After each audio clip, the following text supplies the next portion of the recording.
नमस्कार, आप देख रहे हैं अंबा नगरी डिजिटल न्यूज़ ऑन यूट्यूब।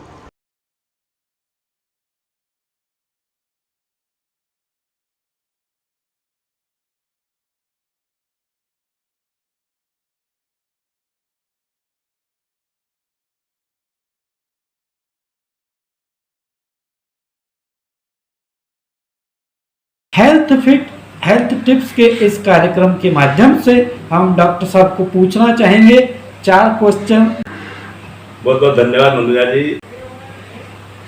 जब का सवाल है दांत का दर्द और दांत के दर्द क्यों होता है, थोड़े मैं बताता हूँ कि दांत, मुंह और जीभ ये पूरे स्वास्थ्य का दर्पण है।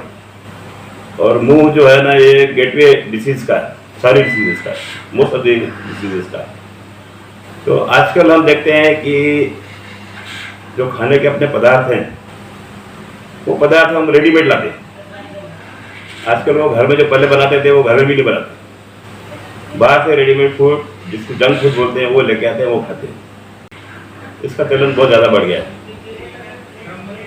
ये क्या होता है कि जो जंक फूड है या बाजार से लाया हुआ जो भी खाने के पदार्थ है, वो प्रॉपर पके नहीं रहते और खाने के बाद में ये दांतों में अटके रहते और फिर जल्दी जल्दी सुबह होती है, साफ नहीं करते दांत। रात को सोने के पहले तो साफ कोई करता ही नहीं। तो कुछ ना कुछ खाना फंसा हुआ रहता है और ये खाना फंसा हुआ दांतों के बीच में जाके उस पर बैक्टीरिया बैठते हैं, वो एसिड निर्माण करते हैं। एसिड निर्माण से वो दांत धीरे धीरे खोखला हो जाता है। फिर बैक्टीरिया दांत की नस में फंसते जाके बैठते हैं। तो जब ये बैक्टीरिया दांत की नस पे जाके लगते हैं या उसको इन्फेक्ट करते हैं, तब जाके बहुत सीवियर पेन होता है दांतों का। और दांतों का सीवियर पेन होता है कुछ दिन, 2 दिन, 3 दिन तो सीवियर पेन रहता है। फिर उसमें सूजन आती है, फिर पस बनता है, एक पस हड्डी में जाता है, फिर हड्डी का पस फिर गले में आता है। और फिर ऐसा भी ट्रीटमेंट अगर तुरंत नहीं किया गया तो ये इन्फेक्शन, हड्डी का इन्फेक्शन छाती तक, दिमाग तक भी जाता है कोई भी पेशेंट में। तो स्पेशली गांव के पेशेंट जो पहुंच नहीं पाते हैं, दूर इलाके, पहाड़ी इलाके के पेशेंट जो दो आ नहीं पाते, वो निगलेक्ट करते हैं, कोई दवा लेते रहते हैं, तो उनका इन्फेक्शन अगर बहुत ज़्यादा बढ़ गया है तो हमने कई पेशेंट ऐसे देखे हैं और ट्रीट भी किए हैं जिसमें ये जो पस दांतों का है वो जोगड़े से नीचे गले में, गले से छाती में और छाती से दिमाग में जाके, और कई पेशेंट की डेथ भी हो जाती है। ये हमारा रिकवरी रूम है। ऑपरेशन होने के बाद में हम पेशेंट को यहाँ पे शिफ्ट करके मॉनिटरिंग करते हैं। यहाँ पे पूरा सेंट्रलाइज ऑक्सीजन मॉनिटर और सब पूरा वेल इक्विप्ड है। इसी प्रकार के हमारे पास में पेशेंट के लिए इंडोर के लिए रूम्स भी है, जो किसी भी डेंटल हॉस्पिटल में पूरे महाराष्ट्र में, विदर्भ में, प्राइवेट में एक अकेले आदमी का नहीं है। इंस्टीट्यूट में रहते हैं, इंस्टीट्यूट जैसे कॉलेजेस हो गए या बड़े हॉस्पिटल्स हो गए, उनमें होता है। लेकिन dental as a special dental maxillofacial surgery करके ऐसा यूनिट नहीं है किसी के पास में भी। तो 6 महीने में एक बार आपको डॉक्टर को दिखाया आपने तो ये बहुत सारा प्रॉब्लम सॉल्व हो जाता है। हो सकता है कि आप पूरी जिंदगी भर दांतों के बीमारियों से निरोगी रहे। अगला प्रश्न है कि भैया हम इसको कैसे ट्रीट करते हैं। अब ऐसा है, दांतों की बीमारियां तो बहुत है और इतने थोड़े से समय में सब कुछ बताना तो पॉसिबल नहीं है। लेकिन जो आम है, दांतों को कीड़ा लगना और मसूड़ों में पस होना। और तीसरा है भाई दांत निकल जाते तो फिर क्या करना। ये 3-4 बीमारी ज़्यादा कॉमन है। तो दांतों में जब कीड़ा लगता है, अगर पेशेंट जल्दी आता है तो हम उनको कैविटी को साफ करके जो बैक्टीरिया फंस जाते हैं दांतों में, जो कीड़ा लगता है या दांतों में जो इन्फेक्शन होता है, दांतों में जो बैक्टीरिया आ जाते हैं, उनको क्लीन करके वो सड़ा हुआ पोर्शन निकाल के फिर उसमें एक टाइप का सीमेंट या सिल्वर फिलिंग या कंपोजिट फिलिंग भर के उसको ठीक करते हैं। अगर दांत का कीड़ा नस तक पहुँच गया तो फिर तो हमें उसकी रूट कनाल करनी पड़ती। दांतों की नस कीड़ा पूरा साफ करके, हर दांत में अलग अलग नसें होती हैं, किसमें 2 नसें होती हैं, किसमें 1 नस होती है, किसमें 4 होती हैं, किसमें 5 नसें होती हैं। फिर सारी नसों को क्लीन करके, साफ करके, सील करके, भर के फिर उसको भर देते हैं या कैप चढ़ा देते हैं, उससे दांत बच जाता है। तो अगर पेशेंट टाइम पे आया तो दांत अभी जो पहले निकालते थे, जो 50-40 साल पहले सब ये साधन नहीं थे, तो फिर सारे दांत ऐसे जब नस में पहुँच जाते तो हम निकालना ही पड़ता था। आजकल दांत निकालना ऑलमोस्ट बंद हो गया है पेशेंट जब एकदम लास्ट स्टेज पे आता है, मजबूरी से हमको निकालना पड़ता है तो निकालना पड़ता है। अदरवाइज पेशेंट टाइप पे आया और इतने एडवांस टेक्निक्स हो गई हैं, इतने एडवांस इक्विपमेंट्स आ गए हैं, मटेरियल आ गए हैं, जिससे हम कैसा भी दांत हम बचा सकते हैं। और पेशेंट की जो दांतों की पंक्तियाँ हैं, दांत जो लेवल में चाहिए, जो दांत के दांत मिलना चाहिए, जबड़ा ठीक रहना चाहिए, तो सब हम अभी कर सकते हैं और पेशेंट को 99.9% दांत निकालने की जरूरत नहीं पड़ती है। अब चौथा इनका प्रश्न है कि ये सब चीज़ों से कैसा बचा जाए। अब ये चीज़ें दांतों को छड़ना या मसोड़ में पास होना, इसके इलाज तो है, तो सारे इलाज हम करते हैं हमारे हॉस्पिटल में। अब 40 साल से मेरा हॉस्पिटल है। पहले मैं राजकोट चौक पे था, अभी अम्बापेट पे हूँ। यहाँ बड़ा हमने सेटअप किया है। मेरे 2 बच्चे 2 बउए मेरे साथ में हैं। हमारे साथ है डॉक्टर चांदनी अडवाणी। एजुकेशन है वो कृपया आप मुझे बताइए। मैंने MDS किया है कंजर्वेटिव डेंटिस्ट्री एंड एंडोडोंटिक्स से दत्ता मेघे यूनिवर्सिटी से। ओके और मैं अभी PhD कर रही हूँ, अभी होने पे है। ओके, तो ये जो आपने बताया कि एंडोडोंटिस्ट ये कुछ आपकी एक एरिया बताई, तो इसमें क्या एक स्पेशलाइजेशन रहता है? Actually, conservative dentistry and endodontics is a branch of dentistry which deals with the treatment of caries. Machine में देख रहा हूँ तो हम समझते हैं कि एक इतना सा छोटा दांत और इतने छोटे दांत की वजह से इतनी बड़ी ये जो मशीन यहाँ मुझे दिख रही है, इसके बारे में आप प्लीज एक्सप्लेन कीजिए कि ये कौन सी मशीन है। सर एक्चुअली ये मशीन का नाम है CBCT which means cone beam computed tomography. Sir ये कंप्यूटराइज्ड मशीन है, इसकी स्क्रीन वहाँ है। Sir Okay. ये इससे एक्सरेज बीम निकलते हैं, उससे पूरा पेशेंट का एवरीथिंग यहाँ पे रिकॉर्ड होता है। अगर हमें इम्प्लांट प्लेसमेंट करनी है या इवन पेशेंट आता है कभी कभी कि मैम हमारा अभी वो डॉक्टर है या कहीं पे भी इलाज हुआ है तो मुझे तो भी पेन हो रहा है, RCT ट्रीटमेंट हुआ है, बट ये मशीन में हम छोटी से छोटी और इवन पतली से पतली नस भी जो दांतों 2 नसों के बीच में है वो भी हम रिकॉर्ड कर सकते हैं। इवन इसका length and all everything bone का अगर हमें इम्प्लांट प्लेस करना है तो वो पता लग सकता है। जैसे कुछ अप्रॉक्सिमिटीज रहती है, जैसे ये है कैनाल है, इसमें से नस वगैरह पास होती है तो इसके नीचे तक है, इसको टच नहीं होना चाहिए। तो ये सब ये मशीन में दिखता है एवरीथिंग, यानी ये रेप्लिका है ऑफ पेशेंट। ओके ओके, मेरे 2 बच्चे 2 बउए मेरे साथ में हैं, सारे MDS हैं, चारों MDS है और मेरे साथ 19 लोग काम करते हैं। हमारे पास पूरी लेबोरेटरी है। हम अभी ऑटोक्लेविंग चेंबर में खड़े हैं। ऑटोक्लीनिंग चेंबर, जैसे आप ये देख रहे हैं, ये एक ऑटोक्लेव है, ये फास्ट ऑटोक्लेव है। इसमें क्या होता है कि जो भी पेशेंट के काम हो गया, पेशेंट का काम होने के बाद में सारे इंस्ट्रूमेंट यहाँ पे लाके हम उसको ऑटोक्लेव करते हैं ताकि हर पेशेंट को ऑटोक्लेव्ड इंस्ट्रूमेंट मिलने चाहिए, infection free, virus free, bacteria free, ताकि वो पेशेंट के मुंह में बिल्कुल ना जाए। फिर आप इधर आएंगे, इधर आप आते बरोबर आप देखेंगे कि यहाँ पे हमारी एक वेट लैब करके कॉन्सेप्ट है जिसमें हमारा दांत बनाना सादे तरीके का, मॉडल पोर करना और वो लैब को भेजना सादे दांत बनाने के लिए। हमने जो ऊपर देखा था वो डिजिटल लैब थी, नीचे जो हम देख रहे हैं वो सादी लैब है। तो ये सारी मशीनें हैं और ये सारी मशीनें मेक इन इंडिया की है। ओके, ये जो मशीन्स है ये सब मेक इन इंडिया की। मेक इन इंडिया की, yes, make in India, best in India. बहुत अच्छा, वेरी नाइस। प्लस हमारे पास एक सिलेक्ट कैटकेम रोबोटिक मशीन है।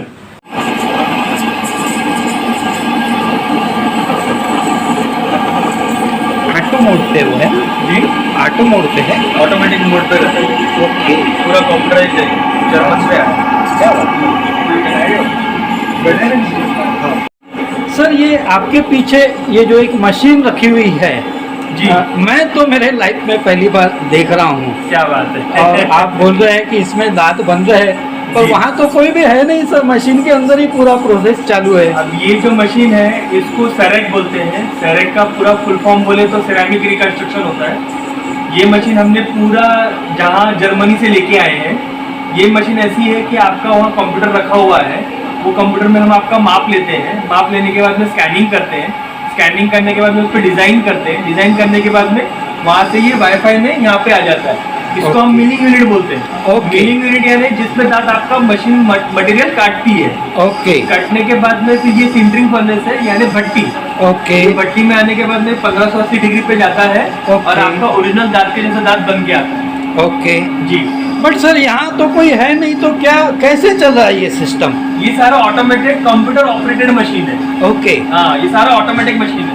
ओके। इसमें आदमी की जरूरत नहीं लगती और अपने आप सारा जो टास्क है वो बाय बाय ट्रांसफर होता रहता है। और सर ये जो आपका सॉफ्टवेयर है इसके भी बारे में थोड़ा सा आप ये जो सॉफ्टवेयर आप देख रहे हैं, ये पहली बार जब सॉफ्टवेयर लॉन्च हुआ था ये 1980 में लॉन्च हुआ था और आज हम 2022 में खड़े हैं। तो ये जो सॉफ्टवेयर ये दुनिया का सबसे लेटेस्ट सॉफ्टवेयर है और इस सॉफ्टवेयर के अंदर आप देखेंगे कि दोनों ऊपर नीचे का जबड़ा दिख रहा है और एक साथ जैसे दांत हमारे मिलते हैं वो दांत दिख रहे हैं। इसमें कोई भी करेक्शन नहीं आती और सारे दांत जो है एक्यूरेट बन के आते हैं, तो हमारे को मुंह में पेपर लगा के चेक करने की जरूरत नहीं पड़ती। तो सर ये जो भी टेक्नोलॉजीज यहाँ मुझे दिख रही है जी। तो अमरावती में और भी कहीं ये सब टेक्नोलॉजीज है? फिलहाल तो नहीं है। ओके जी। बहुत अच्छा सर। जिससे हम 1 घंटे में दांत बना देते हैं पेशेंट का। तो दांत भी बनती है, कैप भी बनती है, स्माइल डिजाइन भी होता है और बाकी इलाज होते हैं।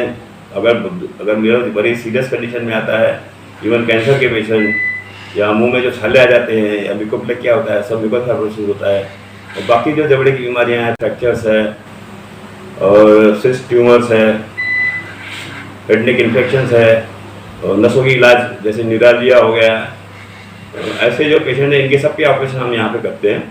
और बतौर सारे दांतों का, जबड़ों का, जीभ का और ये मतलब आंखों के नीचे से लेके तो गले तक के पूरा इलाज यहाँ हमारे हॉस्पिटल में होता है और सब तरह के पेशेंट हम ठीक करने की कोशिश करते हैं और ठीक भी हो जाते हैं।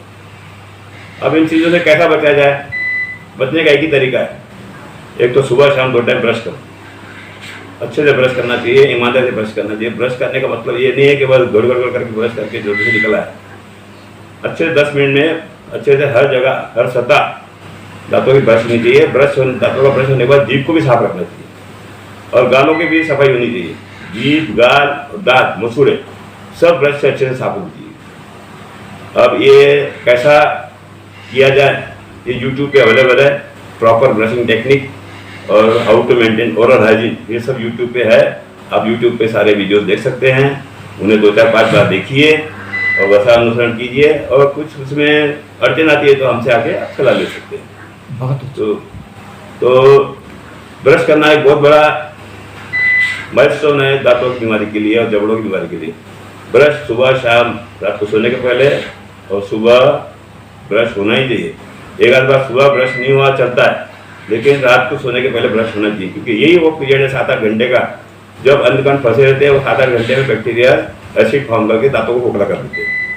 तो रात 2 टाइम सुबह शाम ब्रश करना चाहिए और एक बार आईने के सामने, हफ्ते में एक बार है, महीने में एक बार आईने के सामने बराबर अपनी जीभ निकाल के देखना, थोड़े मसूड़े देख लेना, थोड़े गाल बराबर देख लेना, थोड़े आजकल हर मोबाइल में ट्यूबलाइट टॉर्च रहती है, वो टॉर्च लगा के सब गाल हो गया, मसूड़े हो गए, दांत हो गया, जीभ हो गया, गले तक देख लेना। कहीं भी कुछ आपको ऐसा थोड़ा सा अबनॉर्मल दिखता है तो जल्दी से दिखाइए, क्योंकि गाल में सफ़ेद चट्टा होना, फुंसी होना, फोड़ा है जो बैठ नहीं रहा या छाला है जो बैठ नहीं रहा या ऐसी कोई आपको ऐसी सूजन लगती है, हड्डी में सूजन लगती है तो वो अपन ऐसा इग्नोर करते हैं। लेकिन एक बार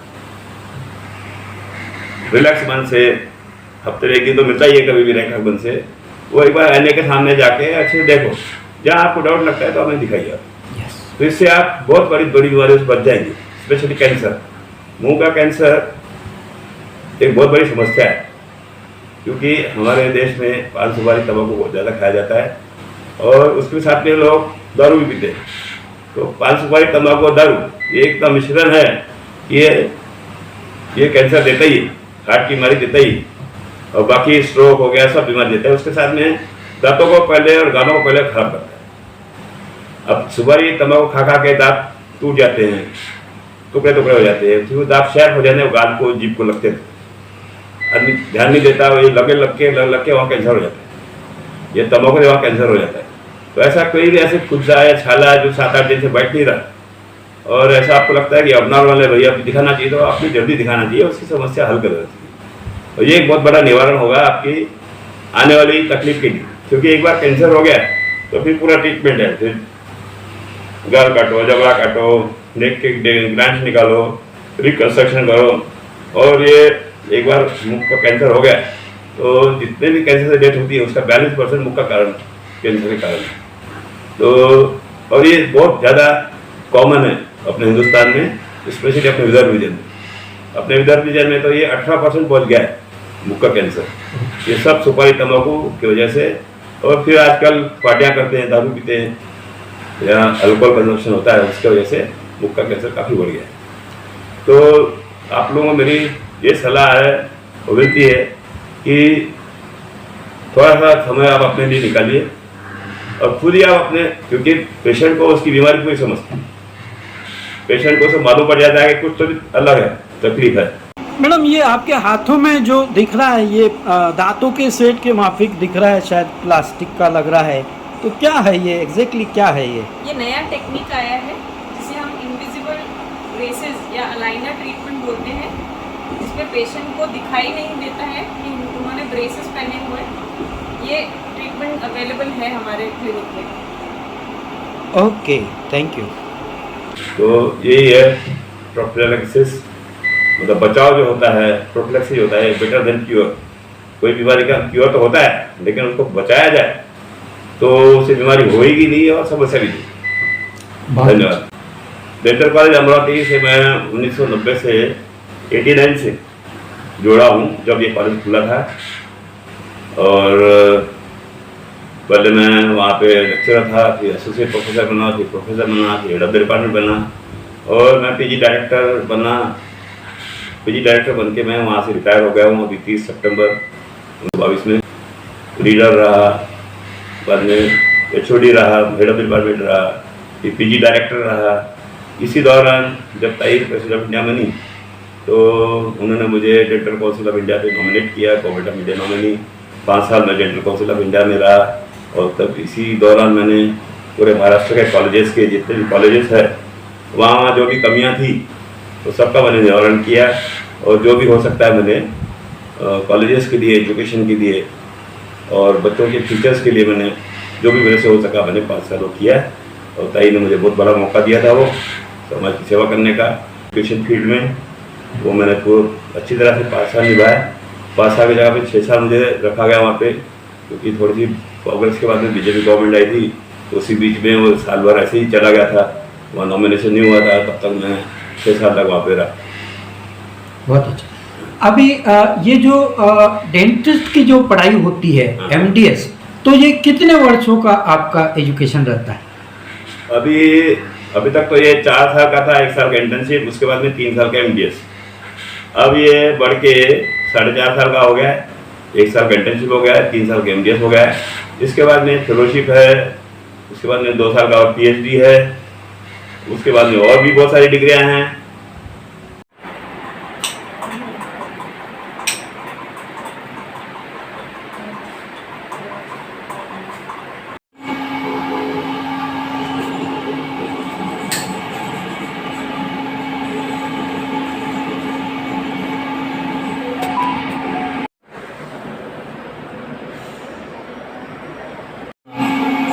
ये 1580 डिग्री पे जाता हूँ 15 मिनट के अंदर। ओके। और ये उसको बाकी सजाने का सामान है। आप ये सॉफ्टवेयर पे कुछ वर्कआउट कर रहे हैं, तो मैडम ये क्या है, ये एग्जैक्टली आप क्या कर रहे हैं? ये हमारा डायग्नोसिस पार्ट है, जिसमें हम एनालाइज करते हैं कि दांतों के साथ साथ हड्डियों में क्या तकलीफ है। उसको हेल्प करता है ये सॉफ्टवेयर एनालाइज करने के लिए, ताकि हम पेशेंट को अच्छे से ट्रीटमेंट जड़ से दे पाएँ। तो क्या मैं आपका थोड़ा सा परिचय और आपका क्वालिफिकेशन जान सकता हूँ? मेरा नाम डॉक्टर मिसेस रिंकू अडवाणी है। मैं ऑर्थोडोंटिक्स की स्पेशलिस्ट हूँ, जो ब्रेसेस स्पेशलिस्ट होते हैं वो हूँ, और मैं दांतों को, टेढ़े मेढ़े दांतों को सीधा करती हूँ जबड़े के साथ।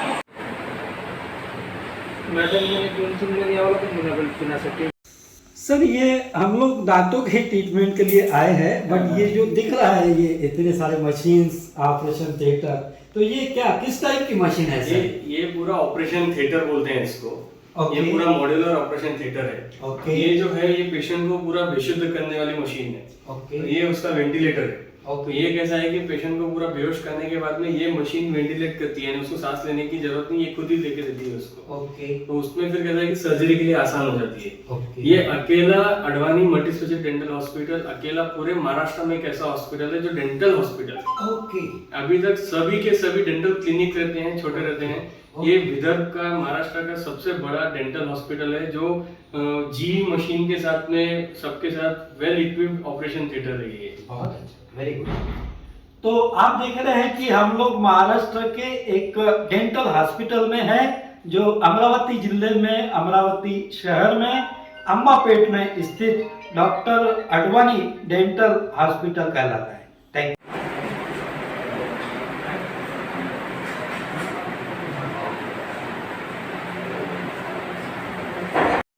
मतलब डॉक्टर साहब एक दांत को बचाने के लिए एक डेंटिस्ट को 10-10, 12-12, 15-15 साल की पढ़ाई करना पड़ता है। ऐसा है कि जैसा आम जनता में ये है कि भाई तो एक दांत के लिए इतनी पढ़ना पड़ता है, इतना सारा काम है। दांत भी तो शरीर में होता है ना, जो शरीर को बीमारियां हैं वो दांतों की बीमारी है। दांत एक शरीर का अभिन्न अंग है, वो शरीर के अंदर, शरीर के बाहर नहीं है। तो शरीर की जितनी पढ़ाइयाँ होती है जो मेडिकल वाले MBBS करते हैं, उसी हिसाब से दांत की जो ट्रेनिंग है ये जनरल एजुकेशन के बाद में स्पेशल ट्रेनिंग उसकी दांत की होती है। यानी जो MBBS डॉक्टर को पढ़ाया जाता है उतना ही और उससे थोड़ा सा ज़्यादा दांत के डॉक्टर को पढ़ाया जाता है, जिससे कि वो दांत की बीमारी का निवारण कर सके। क्योंकि उसको पूरा सब पढ़ना पड़ता है, BP क्या होता है, शुगर क्या होता है, स्ट्रोक क्या होता है, छाती के इन्फेक्शन क्या है, जो वो पढ़ाई है वो पढ़ाई करने के बाद में फिर एक्स्ट्रा 3 साल दांतों की पढ़ाई करनी पड़ती है, जिससे कि वो डॉक्टर भाई इनकेस दांतों के इलाज करते करते पेशेंट कुछ हो जाए, समझो बेहोश हो जाए या उसके चक्कर आ जाए या उसको झटके आ जाए, तो उसको वो मैनेज करते आना चाहिए।